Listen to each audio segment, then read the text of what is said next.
Okay, so if you're doing blinds on a pretty consistent basis, every once in a while you'll have a continual cord, which is kind of a nylon type cord that breaks. And if you've ever looked at these really closely, you'll notice that every cord has a spot on it where it has been fused or melted together. And that's usually where it will break. Okay? So, and sometimes it frays right around there, and just the fray gets worse and worse and worse because the center is fused, but the outer edges don't get fused very well at the plant, and so you end up with frayed cord. So, rather than pull the blind and replace the cord with a new cord, I just refuse the cord. So, for instance, if this one broke or if it was frayed, I would cut the blind cord until the fray was gone with scissors. And basically, you would end up with two ends of good cord. And I'm just going to cut this so you can see. And these scissors are terrible. So I end up with two pieces. Now, if I was to do this on a job, I would want my ends to look a lot better. And I want it to be nice and tight. Okay? And that's important. So I'm going to try it with another pair of scissors.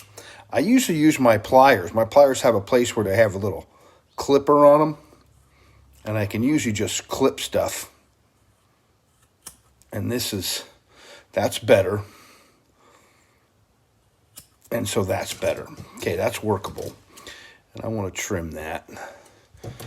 Okay, so now I've got my soldering iron going. Now, some people hold it like this, and they get a lighter, and they heat it up. And I've done it before, and in a pinch, that's a good way to go, and it works. But it doesn't work as good as a soldering iron. And a soldering iron is kind of hard because you either need somebody to hold the soldering iron up so you can do it while the blind is still in the window, which saves you a lot of time, especially if it's a big blind. But I'm going to do it just so you can see me do it and see how well it turns out with a soldering iron. So got my both ends, and I'm going to take them, and I'm just going to kind of melt the frays a little bit and just kind of comb it with the heat and get it nice and tight, you know. Some people have said that, you can put a little bit of wax on them just to get them so that they're nice and curtailed. So you see how nice and neat that is? That's two nice, neat ends, and they'll go well together. So then you take that and you just touch it on these, and just real lightly, keep it moving. The goal is to melt it, but not to burn it. So you want to get it good and hot. Okay, and then push it together, and then roll it in your fingers and kind of mash down on it and get it nice and round again, because it needs to be round. Now, I would say on a scale of 1 to 10, that one's about an 8, but I guarantee you that's not going to come apart, not anytime soon. So I recommend that you practice with some cord. Always practice whatever it is you're doing, whether you're cutting a blind down or, mending a cord like this, refusing it. You get pretty good at it. And, of course, your goal is to make the end or make the seam look like, see, and I can't hardly even see it on this one. I have to run it through my fingers to find it, and you can always feel it. It's coming up here any second. My goodness. So that is a really good fuse right there.